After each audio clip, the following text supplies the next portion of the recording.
The Danger in Silence is a series that will examine mental health stigma and the importance of talking about it. The more we talk about mental health, the more we reduce the isolation and reduce the danger that's associated with it. All right, welcome to the first episode of The Danger of Silence.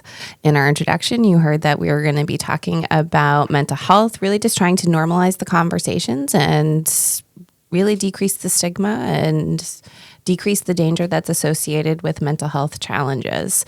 The more we talk about it, the less risk there is of isolation, of further perpetuating the stigma, and sadly of death. And so we really want to look at that. So that's where our title comes from. It also comes from the fact that all of us have a strange fascination with true crime podcasts. And so we were trying to be clever and incorporate our own coping skills in there, which sounds very bizarre as I look around the room, and that our coping skills are sometimes true crime podcasts. But you need to listen to something while you're doing the dishes, in my mind. And so that's where I go. As we go through and introduce our teams, I am Hannah Longley. I am the Senior Clinical Director of Community Programs here at NAMI, Maine. And we work on a lot of different programs and initiatives, and just across this entire state. I had in the month of August, I was in York County, right at the New Hampshire border. I was also in Presque Isle, right at literally the Canadian border. It was quite the zigzagging of the state for that month. And so we do a lot of work really focusing on how do we have good collaborative responses in the community? How do we reach out and really connect with higher risk populations? And again, how do we really reduce the stigma associated with mental health? What we know is 1 in 4 Mainers prior to COVID-19 struggled with a mental health diagnosis and received treatment. And our programs really look at that and really look at targeting that. And my role and in my life, I am a licensed clinical social worker. I always like to joke that I am an old school social worker. I really go with Jane Addams, the founder of the social work profession, really looking at how do we look at the different intersections in communities and in policies, and really look at targeting that, and how do we support individuals in remaining in their communities and connecting to their natural resources. And so that's really where I go back when I say that I'm a social worker. I always say I'm a Jane Addams type social worker. Also Frances Perkins. Fun fact, Dave, you have the microphone in front of you, so I'm going to put you on the spot. Do you know who Frances Perkins is? No, I do not. She was the first female cabinet member. She was appointed by Roosevelt, Department of Labor. She was also a social worker, and everyone in this room, she was from Maine. Oh. So, fun fact, if we ever do Maine trivia again. And so really looking at kind of those as the foundation for the social work profession. I don't know if are we allowed to make plugs for other podcasts on this? History Chicks. Just in case anyone wants to know more about Frances Perkins or Jane Addams, History Chicks has great episodes on them. So I really encourage that. They have just a fun podcast about women, strong women in history.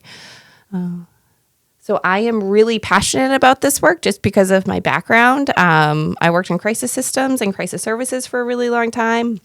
I worked with high-risk male populations and just high-risk populations in general, and a lot of critical incident response.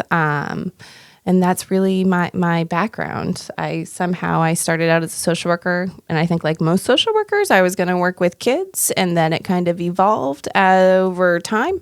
And it ended up, somehow I ended up working with a lot of combat veterans and first responders and law enforcement. And So here I am. And as we go through the podcast, we're going to talk a lot more about the different services and supports and resources that we offer. We're going to talk a lot about just normalizing mental health. And our mental health is just as important as our physical health, and different things that we work on here for our organization, and then different organizations that we partner with in the community. So I'm going to hand it over to Dave so Dave can introduce himself. All right. Well, thank you, Hannah. I'm Dave D'Angelo. I'm the Associate Director of Affiliates and Volunteer Services here at NAMI Maine. And my role is really to work with our broader community members that volunteer their time and experiences to share their stories of their own mental health recovery journeys. We do a number of the NAMI signature programs. NAMI, the National Alliance on Mental Illness, is a national organization. It's one of the largest grassroots mental health organizations in the nation. And they provide us with a bunch of clinically reviewed curriculum that we can then take and train our volunteers on how to share their stories in a way that supports other community members and help them on their journey to wellness. My background is I have a degree in therapeutic recreation, so I studied kind of alternative settings for the pursuit of mental health and well-being. I've also, in my career, have worked in a number of male-dominated industries. I was a first responder for about 15 years, and saw firsthand and experienced firsthand kind of the stigma that comes with mental health and talking about it, or in that instance, not talking about it. And I've been very happy to see the beginnings of changing that. But I think it's something that we need to keep talking about and normalizing as part of the stigma. So I hope to bring some community stories to some of this series, bringing in some of our community members who dedicate all that time and effort in sharing their own stories in a way that supports others and encourages them to share their own. Hello, my name is Hannah Woodman. I love working in the coastal Maine communities I grew up in. I am the helpline coordinator here at NAMI Maine, meaning I field all our calls and emails to the resource line, work with helpline volunteers when we have them, and complete requests for materials.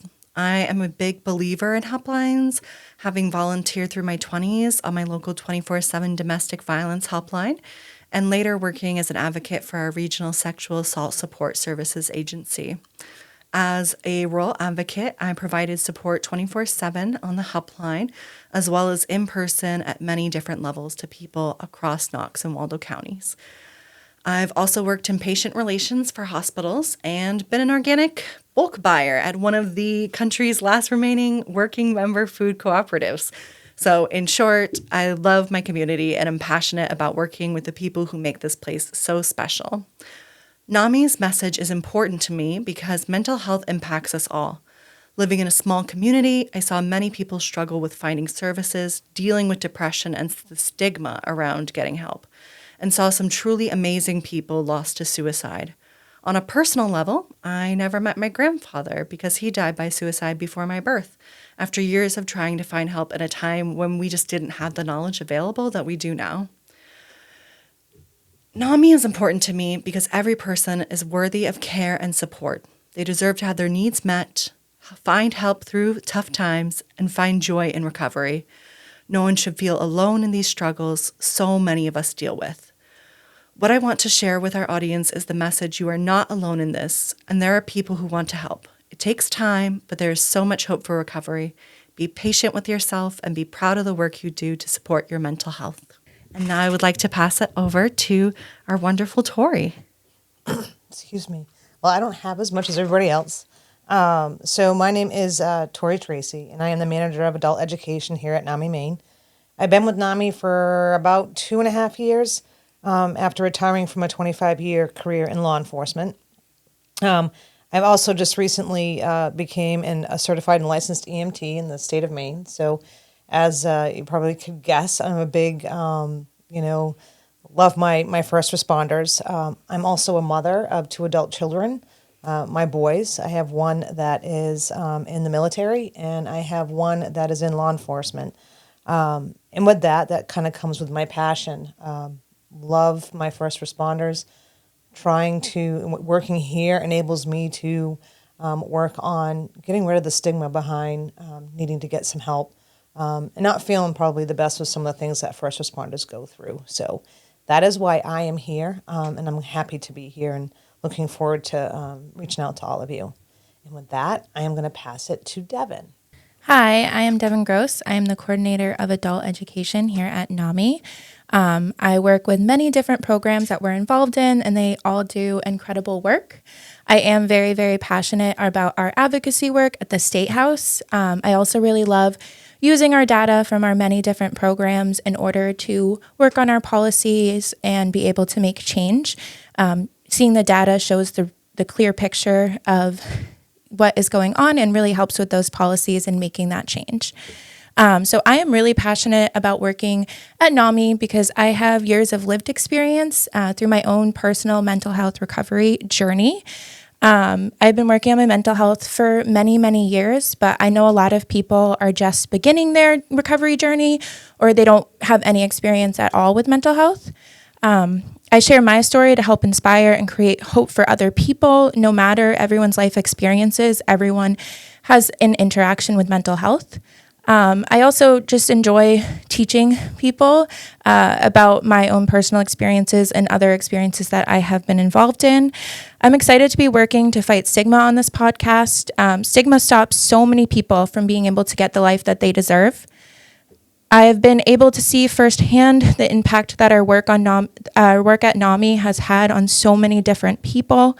Our programs are able to show others mental health in a different light.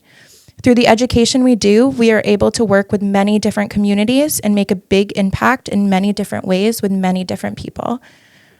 Recovery is not linear. It's really important to learn from other people's lived experiences because recovery looks different on every person. Mental health symptoms are different for every person as well. Everybody's story is different, and sharing those stories helps to create understanding and awareness. Lived experiences don't have to have a single definition, and everyone's lived experience is powerful. I'm looking forward to sharing and learning every week to help give a place of hope for all people. So I think as we got through our introductions, we were all very serious about the topic that we're addressing and really want to be proactive, really want to fight the stigma, combat all of that, and really just normalize the conversations. The one thing that I do think was missing from this introduction that I want to make a promise to everyone is that we actually have really fun personalities too. We were very serious on our introductions. And so what I am also going to ask the team to do is maybe just one fun fact for people who are going to be watching or listening to this podcast, one fun fact that maybe they might find a connection with or just be surprised about, or I don't know, like just show the personality a little bit here. H2, so just so everyone moving forward in the podcast knows, we have two Hannahs on our team, which I'm sure you just picked up on when you were listening so intently. We have H2. H2 came to us this summer. How many months have you been here now? Almost 2. That's Almost 2 months. So those of you who are listening probably realize that we have two Hannahs on our team here. And so because of that, we have an H2. H2 joined us recently on the helpline. How long have you been here? I've been here about 2 months, Hannah. I have a hard time believing it's only that amount of time. It's been an exciting 2 months. I'll let you know that. It absolutely has. So I may have named her H2 because it was confusing for me. I'd have conversations with people and they'd start talking about Hannah. And I'm like, I did not say or do that. I have no idea what you're talking about. I don't think I was there. So we have H2 because she was the second Hannah to join the team. Because of that, I inadvertently nicknamed myself Hannah OG.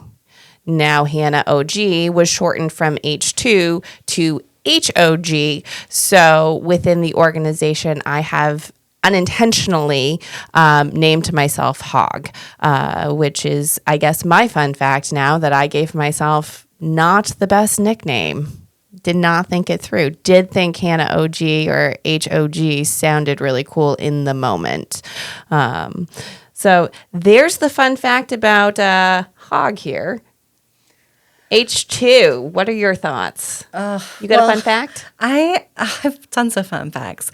I would say one fun fact is that I have a very active rabbit social media account for our pet bunnies. And we have a lot of great international connections with famous rabbits in Japan, Singapore, Germany. We're just all over the place. So if you're interested in knowing the haves and the have-nots of the rabbit world, I'm happy to clue you in on any of the juicy gossip there. So, yeah.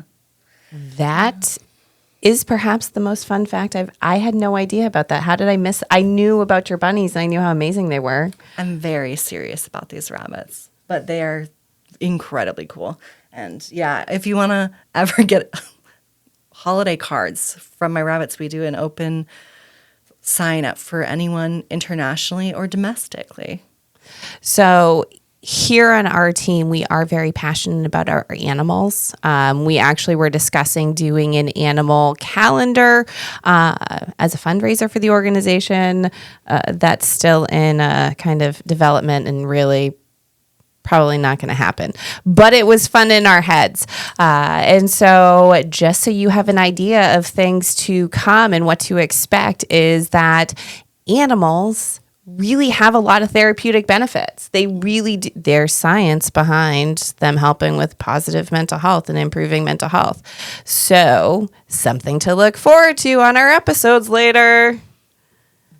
Absolutely. Oh, yeah. There's going to be a lot of rabbit talk later on. I have my dogs. Those are my, don't tell my children they're my favorite. Actually, I think my children know they're my favorite. So who wants to go next with their fun fact? So I am Devon, as we just discussed, the coordinator of adult education. I tried to get a cool nickname. It hasn't quite worked out yet, so we're still waiting on that. But my fun fact is that I really, really love music and celebrities, and I am obsessed with the Jonas Brothers. So that is kind of a running thing that absolutely everybody who knows me knows about me. So that is my fun fact, and I will be,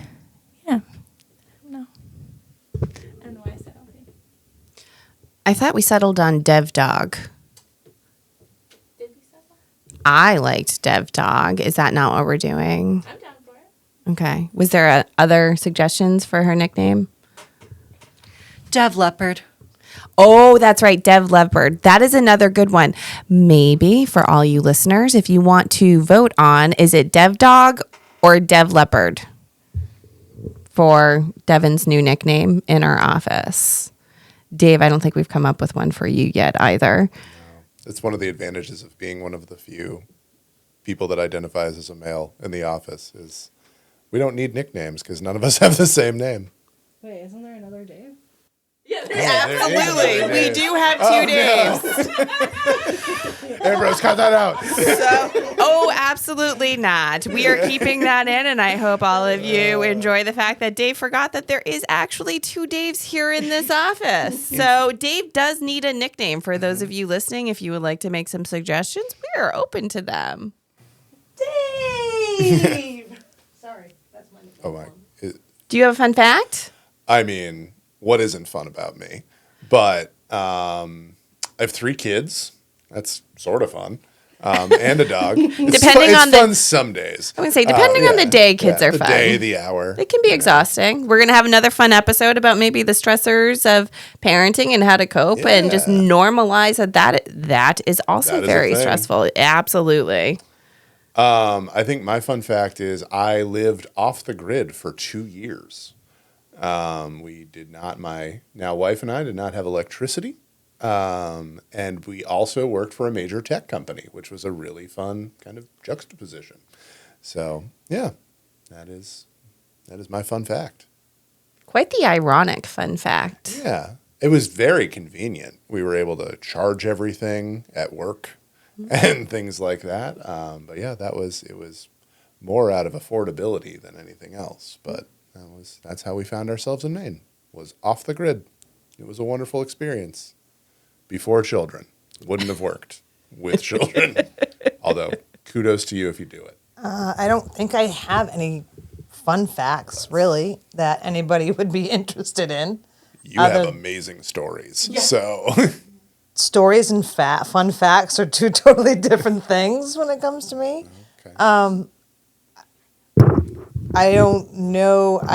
Fun fact, I guess, is I really enjoy jazz music in my old country, but I really like Etta James, Aretha Franklin, that sort of thing. So I don't know how many people here knew that about me, but I guess that's the only thing I can think of for a fun fact. And that I'm a huge fan of George Strait. Don't mess with my George. And I really, really love my dogs. My kids too, but my dogs. Yeah. Seems to be a running theme. So, as we wrap up this introductory episode of The Danger of Silence, I think we've been able to introduce ourselves, talk a little bit about why we're so passionate about our work here, give you hopefully some ideas of what's to come. We're a pretty creative team. And, as we go forward with our episodes, we're going to try and, again, normalize mental health, normalize mental well-being, the journeys and the pathways. And it's not always, as Devon put it perfectly, it's not a linear journey. There's a lot of different components to it.